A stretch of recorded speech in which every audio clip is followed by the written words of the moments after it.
Welcome to Sports Management Podcast, where you will hear interesting sports management professionals share their stories, experiences, and passion for the sports management industry. I am your host, Marcus Philipsson. Welcome to episode 100 of Sports Management Podcast. Yes, you heard that right. Episode 100, triple digits.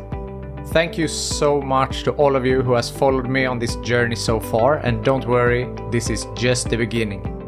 If some of you have been listening since episode 1, please send me a DM on Instagram or Twitter at SportsM Podcast, and I will send you some gratitude merch. Today's guest is Fredrik Sjöström. He is the general manager for Frölunda Hockey Club, one of the most successful European hockey clubs in the last decade. He is also a former NHL player and was drafted by Phoenix Coyotes as 11th overall. I took my microphone and met Fredrik at Frölunda's training facility to ask him, how is he building the team for the next season? What other GM is he looking up to? Why didn't he offer Loui Eriksson an extension? What was it like to have Wayne Gretzky, the best of all time, as a coach in NHL? What actually happened with Ryan Lasch's contract? What does he admire most with the Lundqvist brothers? And much, much more. This episode will have no sponsor, no interruptions, so if I can just ask you for one thing, please subscribe to the podcast and share it with a friend. The bigger the podcast gets, the better the guests get. Thank you. So now, here is my conversation with Fredrik Sjöström for episode 100. Fredrik Sjöström, welcome to Sports Management Podcast. Thank you very much. How are you doing? Doing pretty well. Weather outside is getting better, so enjoying the off season. You recently turned 40 years old? I did. Thanks for reminding me. How does it feel? Different? No, it feels just the same.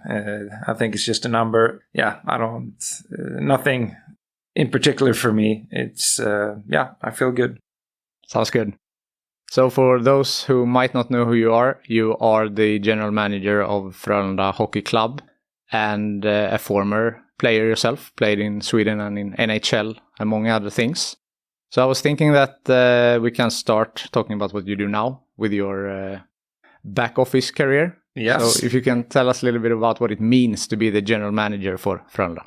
Well, I think first of all, it's a huge honor to represent this club. It's obviously my hometown and not the only team in the city, but the only pro team in the city. And for me, I've been grown up idolizing and following this club. So obviously for me, it's a big honor to be leading the hockey team here in my hometown. So yeah, that's how I see it. And what are how does the job descriptions look? What are you in charge of as general manager? To go through that, we're going to sit here a long time. It's a lot of things, but I would say the number one thing is I'm in charge of building the men's team for Frölunda Hockey Club. Together with the coach, obviously, and with our president, Christian Lechthaler, and my assistant GM, Andreas West. So pretty much putting together the team, that's the main job. But then in this line of work, there's a lot of different things to do. But that's the main thing.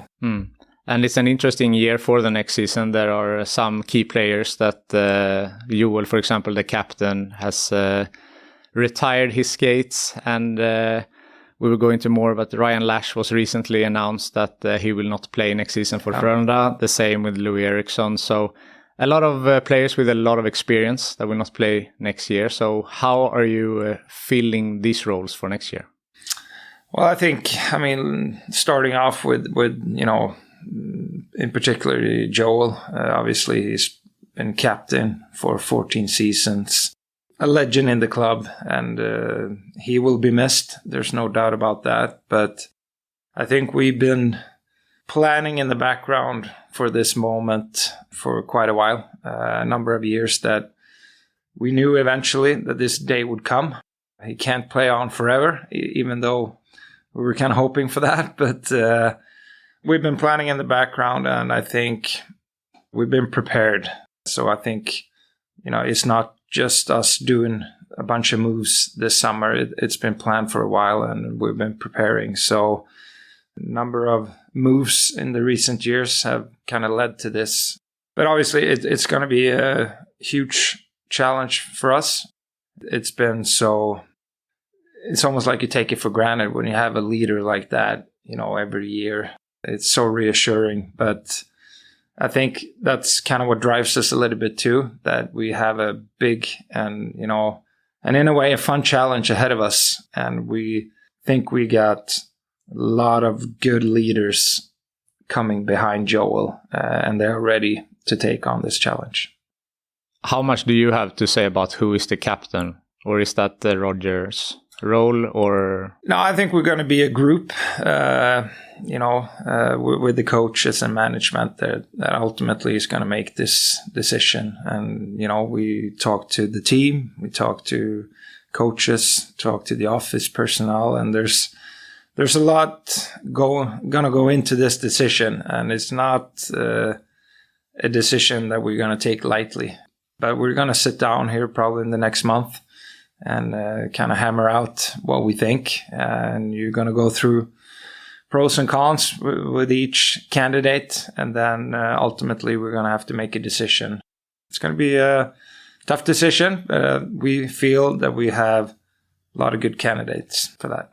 Any candidates that you can share? Well, I think we got a...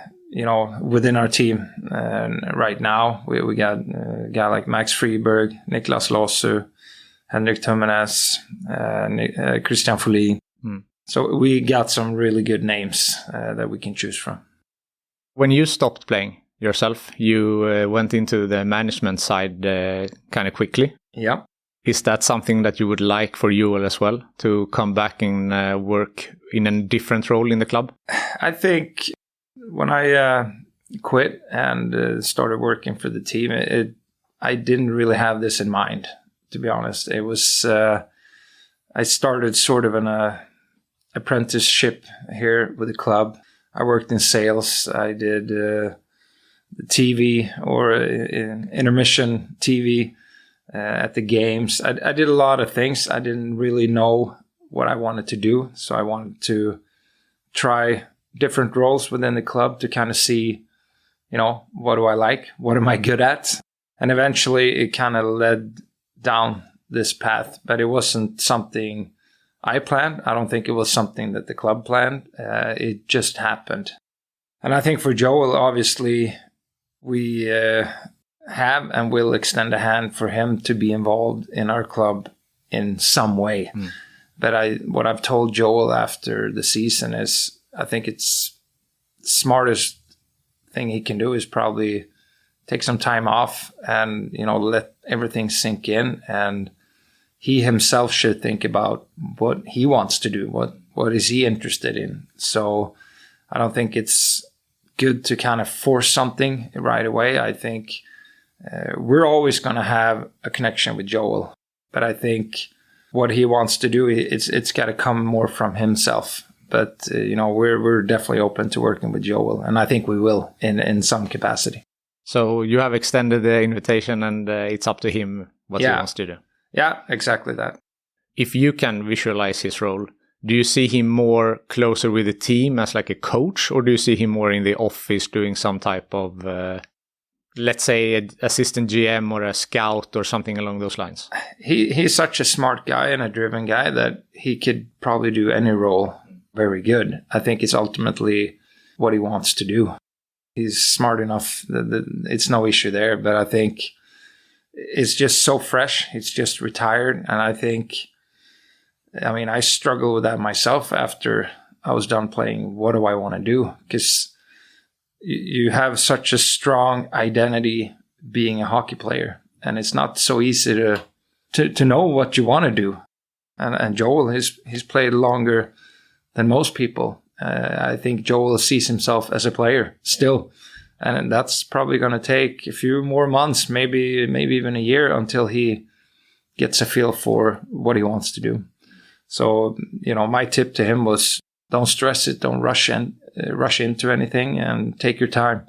Eventually, he will know what he wants to do.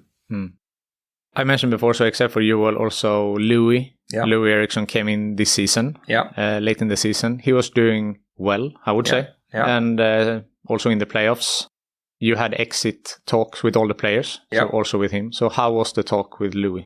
Well, I think in general, all the talks with Loui during the season, before the season, after the season, it's always been good. Loui is a, class guy, and I know him personally, been playing with him in my younger days and playing with him or against him in the NHL and so on. So the talks have always been good. But it was a little bit the same. We explained to him that, our team is moving in a new direction for the coming season. There's, quite a bit of turnover. We're kind of going into generational, change. We're going a lot younger. And we told him that obviously we liked the way he played in the playoffs. And it was certainly not because of his play, but we felt we wanted to make a change and go in a different direction. And sometimes it's some hard decisions that we had to make, but I think everybody, me included, coaches, players, were really happy with the way Loui played with us, certainly in the playoffs. We think he was playing great. Talking about that, there is a new change. A lot of younger people are coming up. Yeah. Couldn't it be a good idea to keep an older guy with the experience like Loui for a year? I mean, he's 38, I think. Yeah. Because as I have understood it, he wanted to continue, right? Yeah, no, that's correct. And obviously he's got a lot of experience and leadership, but we feel we have those guys within our team. And it's always tough when you try to build a team. How many spots do you have? Who do you want in? And we felt that our puzzle with the team for next year, that he wasn't a part of that. You said that you're also friends. Is it more difficult to have this exit talks with people that you know also on a personal level? I wouldn't say so.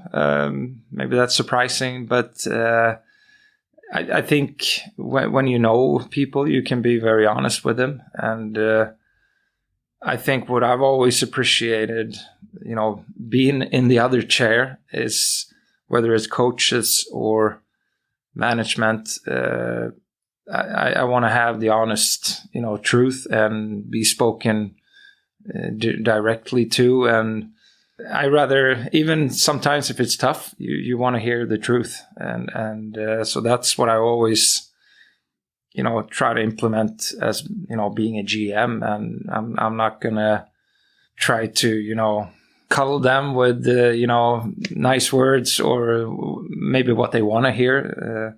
I'm going to say what we feel and what our honest opinion is. And I think when you do that, you get the respect from the players, even though at first it might not be something that they want to hear or like to hear, but they're going to get the truth.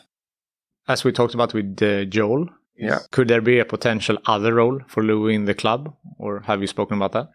We haven't spoken about it, but again, I think we try to keep a good relationship with all former players, and we've had former players, coming in working either as salespeople, or they're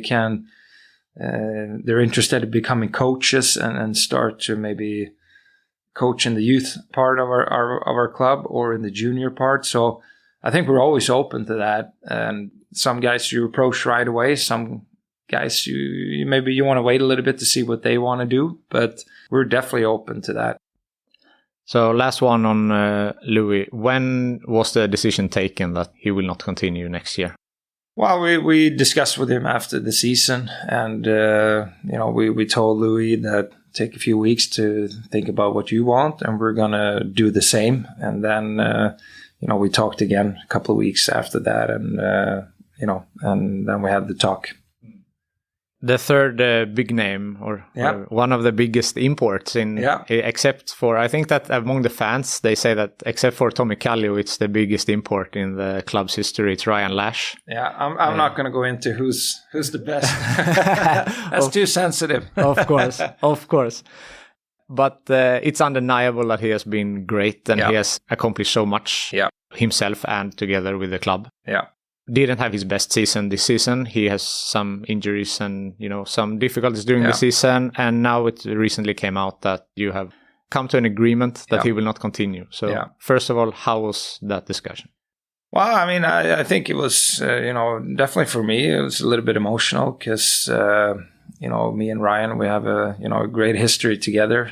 He's been part of pretty much all the championships here for the last, this decade, and he's done so much for the club and for the team, and has had such a pivotal role. So obviously it's a little bit emotional, and but I think we always had a good dialogue, me and Ryan, during the years, and we can talk openly and freely, and that way it made it in a way easy because we know each other really well, and but it was.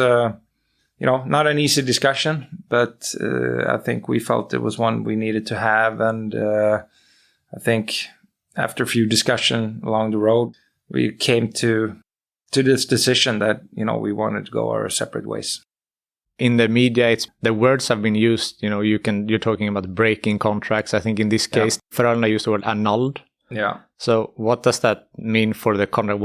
Did Ryan want to continue and then you didn't and you came to some sort of agreement anyway? Well, I would say like this, we initiated this. So obviously it's a little bit more of the club's choice. But I think reasoning with Ryan and, we came to consensus in the end that we think that this was a good move for both parties. And then obviously you have the business side of it.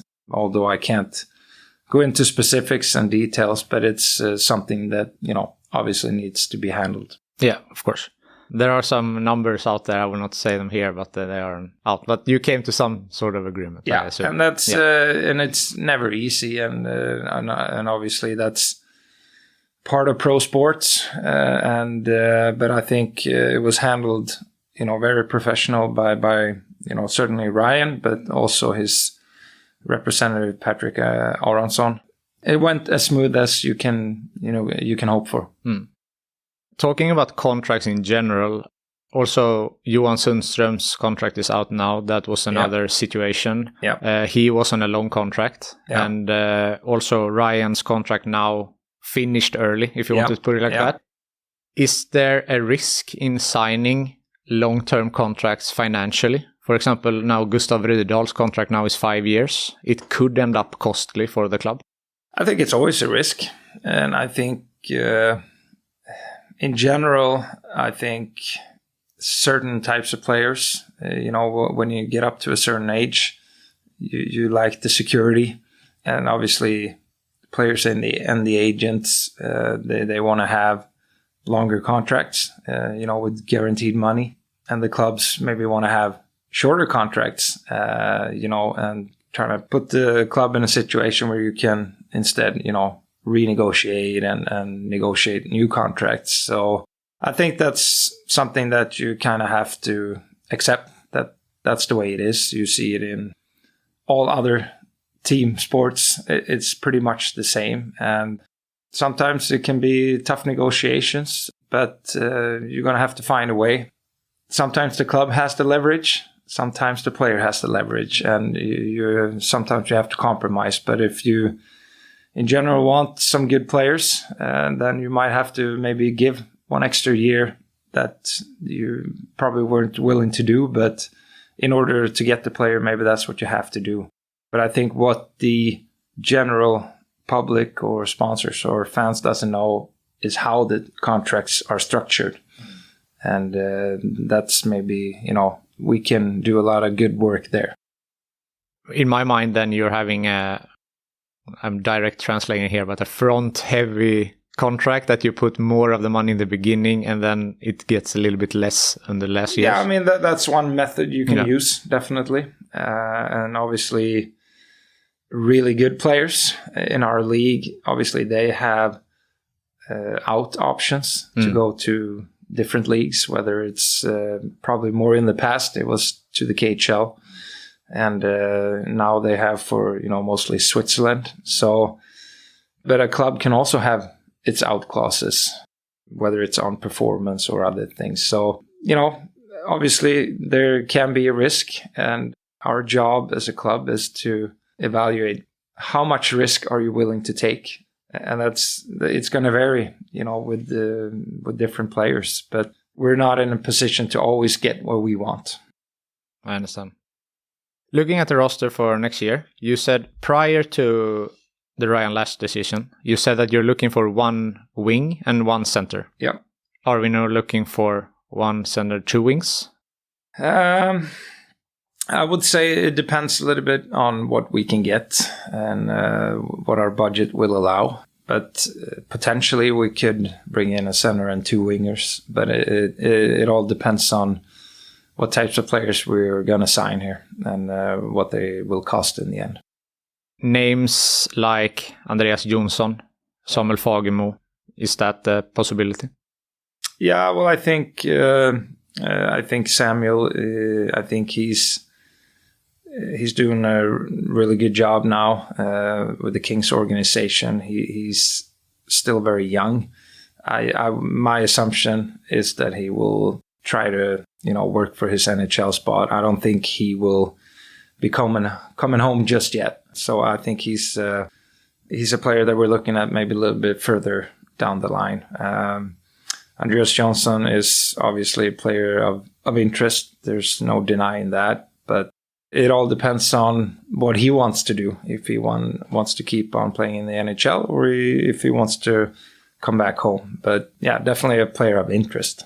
Have you spoken to him? Yes. Recently? We'll see. Okay. Looking at the roster as it is right now, there is almost exclusively Swedish players. Yep. Rossele Olsen could be considered. He has been here for so many years that he could be considered a Swede, although he's Norwegian. Is that by design, or is that just how it's been? I think it's definitely not by design. We have nothing against foreign players at all. I mean, we've had several different nationalities in the past, so it's nothing that we aim for or strive for. But I think it's more of a coincidence. Yeah, as you mentioned, we have Mats Rossele Olsen, we have Fredrik Dickov from Denmark, and we have Jere Inala from Finland. So we have some foreign players, and there's still room to possibly be more. I think one of the rules, maybe I should call it, that we have is we're always striving to having 50% of the men's team to be from our academy, whether it's young players coming up in the system or it's players that have been in the academy before and then coming back from either European leagues or North America. So I think that's maybe one rule we have, and that might generate that we have Swedish players more than foreign players. Your under-20 team is really strong. Yep. And this year, the A team had several injuries, which gave these players a chance to play. Did it really well. Which of these players will have a spot on the A team for next year? And what of the other players do you see as a potential for bringing up soon? Yeah, well, we have today, we have Otto Stenberg and Isak Born that have men's team contracts. And Noah Hossa that was loaned out last season. So we have 3 players that have contracts, with the men's team. But then we also have David Edström, a very good centerman with the 20 team that he's going to challenge for a spot. We have Noah Dover Nilsson, another young kid that's going to challenge for a spot, and Albin Sundin, defenseman, that's going to challenge for a spot. And most seasons we always have 2 to 3 players that make the jump from the academy up to the men's team. So, that's what we're looking for. We don't want to kind of force it. We want it to be the right timing and when the players are ready. But as you mentioned, we have excellent junior players that, is coming up through the system. But when we said before we're looking for a wing and a center, that's more of a men's team center, and then maybe the other players will come up and challenge. It could be a mix. Okay. It could be a mix. But obviously we've made it pretty clear to the public that we're looking for a high-end centerman to bring in. Whether we can get that or not, it's in the future. But we feel that we have good young players that definitely can come in and surprise us. Looking at the coaching staff, you have a new goalie coach, Peter Iverson. Otherwise, it's pretty much similar, I think, from previous year. Feel good there. Roger has 2 more years, I think. Yeah, that's correct. No, and I think we've been. I think we're a club and a team that's want to work with continuity. We don't make a lot of changes, and I think that's been one of the recipes for our success. We're a tight-knit group. We know each other well, and that's the way, our philosophy. We want to work that way. So, and sometimes change can be good. We've added some assistant coaches during the years, but we believe in continuity. That's going to help the club more than the other way. Have you talked to Roger about the future in 2 more years? How he sees some things? Well, I'm sure we will. Yeah, of course. Still has 2 years left, so it's no rush. But obviously, that's something that eventually will come up. Talking about the GM role, we touched upon it before with the responsibilities, and you said that we can be here all night if we go through everything that you do. But one question I have is, how is your cooperation with the assistant GM, Andreas West? I would say very good. We do everything together, and it's he's almost like a GM himself in a way too. We have a very how should I call it, flat hierarchy. We do everything together. We make decisions together, and we're a team, and that's together with the coaching staff. We that's the way we work, and obviously a decision has to be made, and whether we bring in a player, the last decision is obviously mine, but I think how we work towards that decision, it's a lot of open dialogue and discussions, and in the end we come to an agreement on which players we should sign and or in some cases let go. So, but obviously in the end maybe one person have to make the final decision, and with the players it's me, but leading up to that it's a decision we do together. Like on the coaching side, you usually have one coach that focuses more on the defensemen and one on the forwards. Do you split the responsibility, although you discuss everything? Do you split the responsibilities that Andreas focuses more on something and you on something else? No, I think we work hand in hand, and obviously sometimes when you do scouting during the season, maybe we split up. He goes to see some games and I go see some other games, but we do a lot of trips together where we scout together as well. So, but we work really well together, and Andreas is very smart hockey person, young, driven, and he has a really bright future. A previous guest on this podcast is Kim Martin Hasson from the women's team, the GM.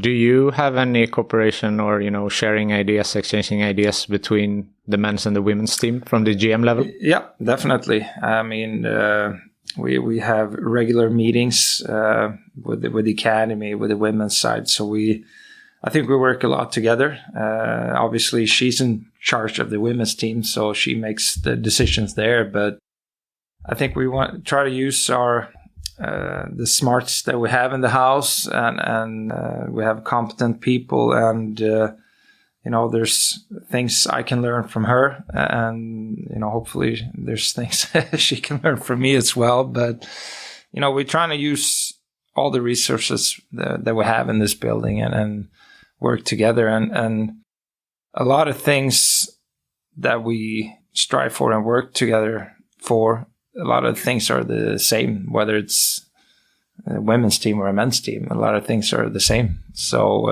absolutely, we work together a lot. Both you and Kim have played on the highest level. So let's jump into your playing career for a little bit. So you started playing in Kungälv, which is a little bit north of Gothenburg. Yeah. How has your journey been from as a kid playing in Kungälv up until playing on the highest level in NHL? Yeah, I have only fond memories of my days and years in Kungälv. That's where it all started. And again, that was a great time. And I think it's a club that still does, great work with young players and, giving us prospects that can play for Frölunda one day. And again, it's when I reminisce about that time, it's only positives. And I wish every hockey player can have the journey I have. And it was a lot of fun. A lot of good coaches that helped me during the years and kind of shaped and formed me to the player that I became. Yeah, because you have 3 seasons in the Swedish Hockey League, 7 in the NHL. You played World Cup. You have a silver. Yeah. Also drafted 11th overall, 2001, which is really high. And I picked some names on the top 10 there. It's Ilya Kovalchuk, Jason Spezza, Mikko Koivu. I mean, that's world-class players. Yeah. So how was the draft year? How was that period? It was exciting. And obviously we didn't have quite the the media as it is today and the hype, but it was still, something that was big, obviously. And I think you were just hoping to get drafted. I didn't have any expectations to go in a certain round or anything. You just hope you were going to get drafted because the dream was obviously the NHL, but you weren't so familiar with, as the players are today, how everything works. It was kind of a revelation about combine and the draft and how everything worked, the rankings. It wasn't the same kind of thing as it is today. I think all the kids now, they're so aware of what's gonna happen, and so it was something new, but also very exciting. You were drafted by Phoenix. Yep. You played also with Henrik Lundqvist in New York Rangers. And I've heard in another interview that was the highlight, you would say, in the NHL career. Is that so? Yeah, I mean, it certainly was. I think. I mean, I had great years in Phoenix, and that's obviously the team that drafted me. So, and the team that gave me the chance to play in the NHL. So that was special. But I think. Getting traded to the Rangers and, getting reunited with Henrik, we played together in the academy here. That was, obviously a cool feeling. But then just playing on that stage in New York and in Madison Square Garden, with all that comes with, playing in New York, obviously that was something quite special. And I think the difference between Phoenix was that we were never a playoff team. And then all of a sudden you change into, a really good team and a team that's in the Stanley Cup playoffs. I think that was something that I, was, really ecstatic about. And just getting that opportunity was, it was special. I talked to Kevin Weeks also previous on your podcast. Yeah. And did you play with him? I did not. But I asked him, and I want to ask you the same question. It's everyone seems to have their favorite Henrik Lundqvist story.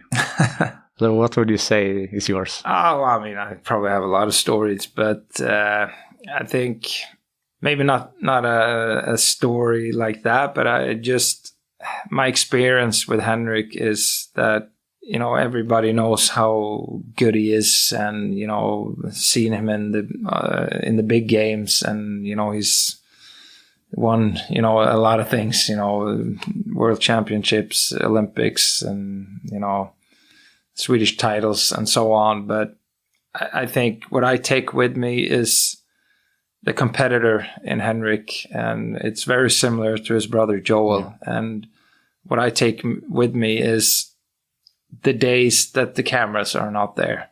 And when the spotlight is not on, I think how Henrik, how professionally he was every day, how meticulously he was with, his preparations, his training, his mindset in practice, that for me, that's, there's not too many players like that. And very similar to Joel, just the way they try to be better every single day is so impressive. And that's the reason why Henrik had such a great career. And that's exactly the same reason why Joel had his career. Because they're super professionals, and their drive and competitiveness is what sticks out to me. So for me, that's the story for me with Henrik. Yeah, and it's what you said also with Joel, that both of them are very professional in all aspects. Not only on the ice, it's the media, it's also how they, how they dress, how they act, how they talk. It's in all aspects. So they simply don't have any flaws, these two brothers. Yeah. When you were in NHL also, you at some point had Wayne Gretzky as a coach. Yeah. How was that? It was kind of surreal because, like many other kids in my age, we were idolizing Wayne. There's no doubt about that. And having him as a coach in the beginning was surreal. And then obviously, as, the seasons went along, you kind of grew accustomed to that, but it was kind of surreal, to be honest, and cool feeling. Yeah. Did it become normalized at some point? Or? Yeah, I think eventually. Yeah. Then he was the coach, but in the beginning it was kind of, all right, you get the greatest player of all time, coaching you. That was kind of crazy. No one was talking when he was talking, or did he have the respect from the... Yeah, obviously you have a ton of respect for him, but I think when you got to know him, he's a really good guy, and a humble guy, and a guy like everybody else. But definitely have a lot of respect for him. You stopped playing at the age of 30, I think, which is pretty young. Yeah. Now talking about Henrik and Joel, that they were playing until their late 30s or early 40s. Why did you decide to end your career? I think my last seasons didn't really go the way I hoped. And I think I wanted to be a player that, had a vital role within the team. And it's not saying that I wanted to, be the guy who scores all the points. I just felt that my own expectations on myself, I couldn't really be the player I wanted to be. And for me, in the end, it wasn't enjoyable. So I wasn't meeting my own expectations of what I wanted to do out on the ice. And I think when you're not enjoying that part of the game, it's, for me, it can never be just to go out there, be in a job or just playing to make money. I feel that when I couldn't perform at the level I wanted to, then I felt that it was the right time to stop. And it was just a feeling that came to me, and I felt it was the right time for me. Sometimes players can't decide, because of injuries or other stuff. You can't decide. At least I could decide. And I felt that at that time, it was the right time for me to kind of do something else. Looking back now, 10 years later, why do you think that you didn't perform on the level that you wanted to at that point?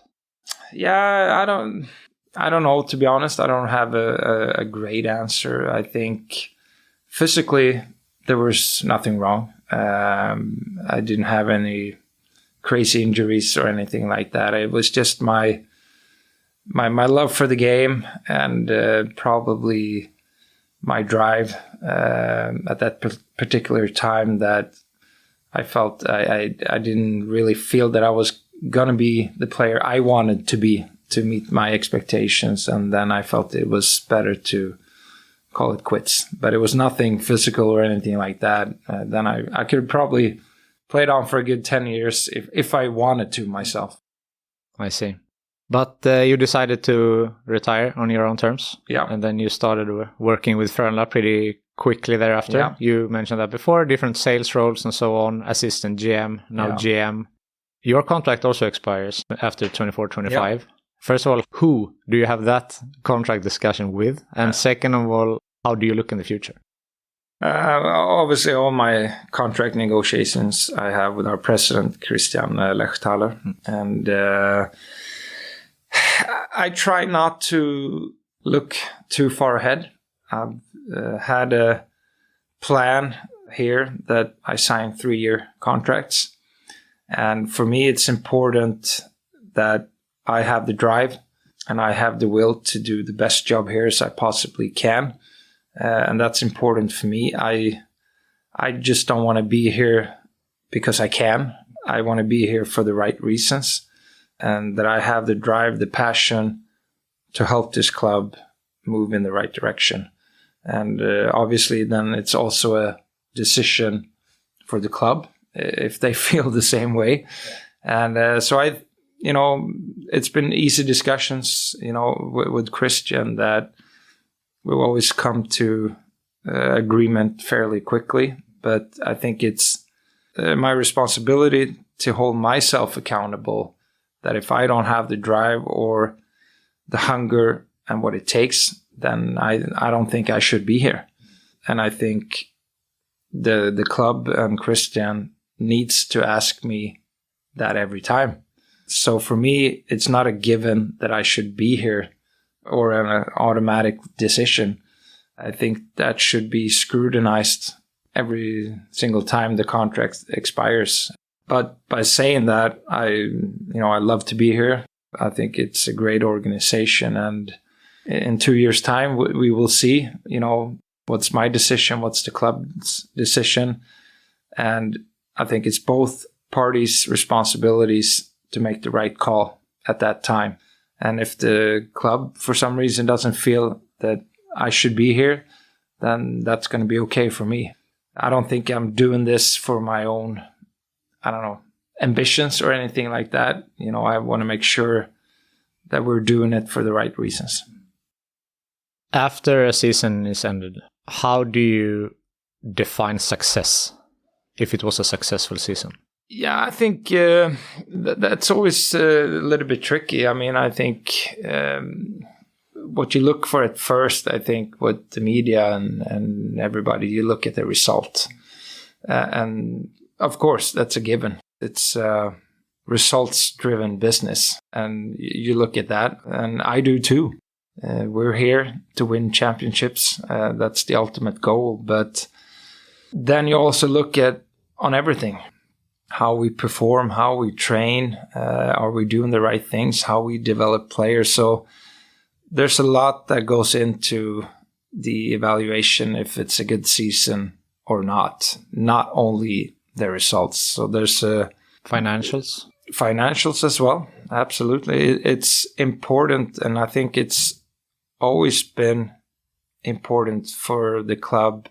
I think it's good to have good economics to be a healthy club for the long term. This club has had, numerous occasions in the history where this club has not had good economics. So I think that's a very important part, that in order for us to be successful, not just coming years, but the next decade, that's a vital part. And that guarantees us that we can make the right decisions, what we should invest in. And so I think it's very important. Do you have Twitter? No. No social media. No social media. Is that a conscious decision for this job, or you have never been into the social media? I've just never been interested in it. Okay. I have Twitter. Okay. And it's been active lately, based on certain decisions. Yeah. And I asked if someone has some questions for you. Sure. And some of them we have already talked about. Obviously, I posted the question, and then 95% was asked about the Loui Eriksson situation. Yeah. 1 hour later, Frölunda gives the information about Ryan Lasch, and then it turned, and then the question came on Ryan Lasch, which we have already discussed. But some other question was that one person said that he feels that some of the players that was recruited for scoring and making a lot of points haven't succeeded in doing so. And if you see a problem with that one, and then could that be because it was a wrong scouting, or is that player doesn't fit into the Frölunda game system, for example? I think it's a really good question. Obviously, we do a lot of scouting every season. We travel a lot and we see a lot of games, and scouting is not easy, and it's never 100% guarantee whether you have seen a player 10 times or 15 times. It could be the right player, but it doesn't fit with our team and our culture. There's no given success. And I'm the first one to say that we don't always get things right. We make mistakes. We're trying to make the right call as much as we possibly can, because mistakes, obviously, that's what it's going to cost you. It could be financially, it's going to cost you, or it could be that you don't have the success on the ice that you want. So, we try to be as thorough and as on the details as we possibly can, but it doesn't always guarantee the right decision or success on the ice. But obviously, we bring in players that we think is going to produce, and sometimes it's can be faulty recruitment, or it could be that it just doesn't quite work with our team, or there's obviously going to be different reasons if you're going to have success or not. But then we have our style of play. I think we're a 4-line team, and historically we have built our team maybe a little bit different compared to other teams, where other teams have maybe loaded up on maybe one line, but we have, how can I say it, spread out the goal scoring a little bit more than other teams. But I feel historically we have had very good offensive players. But again, it's in the eye of the beholder of what's a successful recruitment or not. So, but I think historically we have done well, and we have developed offensive players very good as well. Is there another GM in another club that you look up to? Well, I think, Henrik Evertsson in Växjö has done phenomenal job, for a long while now. We have probably a very different philosophy, but I think that's okay. We don't quite work the same way, our two clubs, but they have had a lot of success, and so have we. But we have done it in a different fashion. But I think Henrik is a very smart, excellent GM, and obviously he's a guy that I respect, and we have to battle each year because they're always up there in the top. So he's a fun and good competitor to have, and he makes me want to be better at my job every single day. I guess you cannot exchange too many experiences because you're also competitors, but you look up to him, you see what he does, and maybe try to take some learnings, or... Oh, absolutely. I mean, and I think there is a possibility to have good exchanges with other GMs, and I do both with GMs in this league and GMs in other leagues. And of course, some things are a secret, but you can have a lot of good discussions, and I think that's what we make each other better. When you don't work, what do you like to do in your free time? I actually have a passion for cycling. When I have free time, I try to get out on my road bike as much as possible. follow cycling a lot too on television, of course. So that's a big hobby of mine that I have. And I guess one benefit too is that it keeps me in a relatively good shape as well. Good exercise. Yeah. What would be your best advice for young people who wants to pursue a career in sports? I would say to be curious, have a drive, and be willing to work very hard.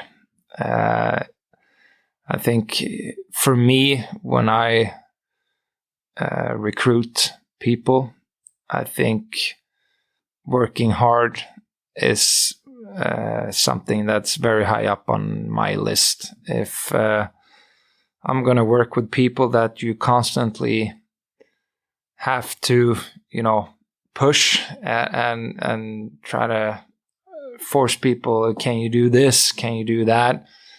Then it won't go very far.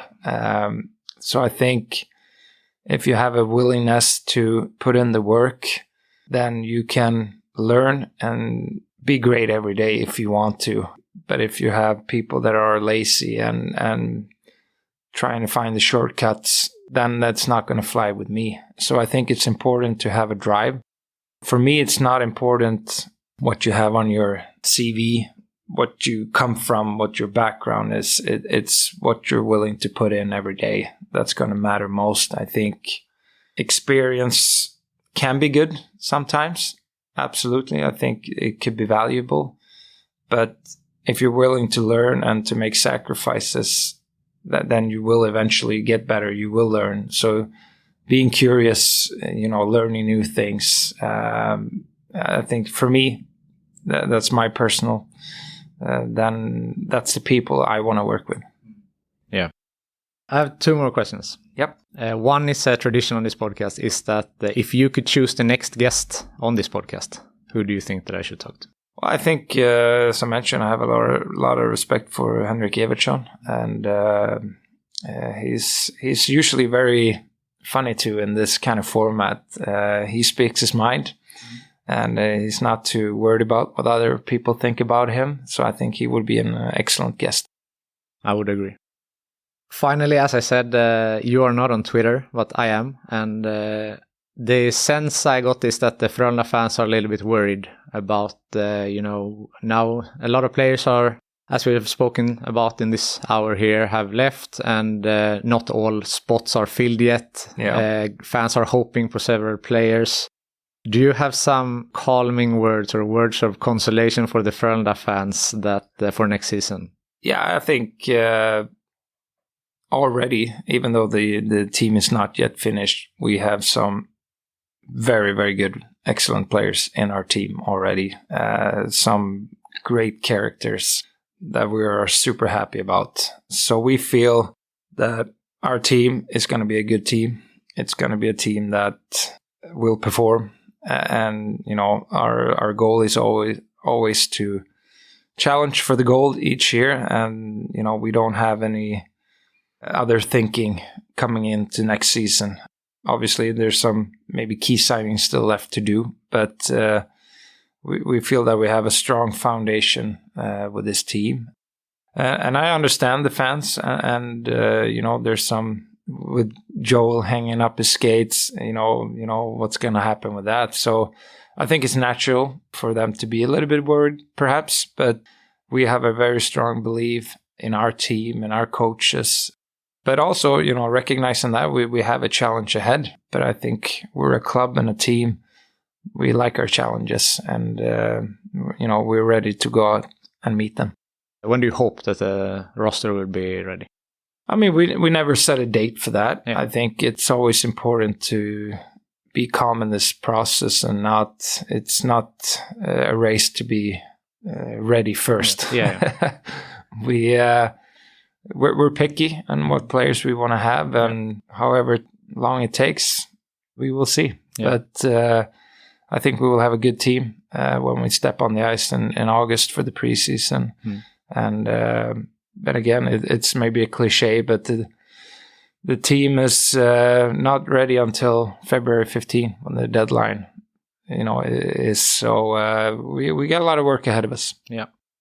So this will be live on June 12th. Okay. 3 weeks from now. So let's see if there have been more changes from that point. This is episode 100. So it's a big one for me, at least. Wow. I don't know if it's big for you, but for me it's big. It's a century mark. Yes. So I appreciate very much that you took the time. So Fredrik Sjöström, thank you very much for being on the Sports Management podcast. Thanks for having me. Thank you for listening to the Sports Management podcast. Please hit the subscribe button so you don't miss out on any upcoming episodes. Also, feel free to leave a comment about what you thought about this episode. If you want to get in contact with me, send an email to sportsmpodcast@gmail.com or hit me up on Facebook, Twitter or Instagram @sportsmpodcast.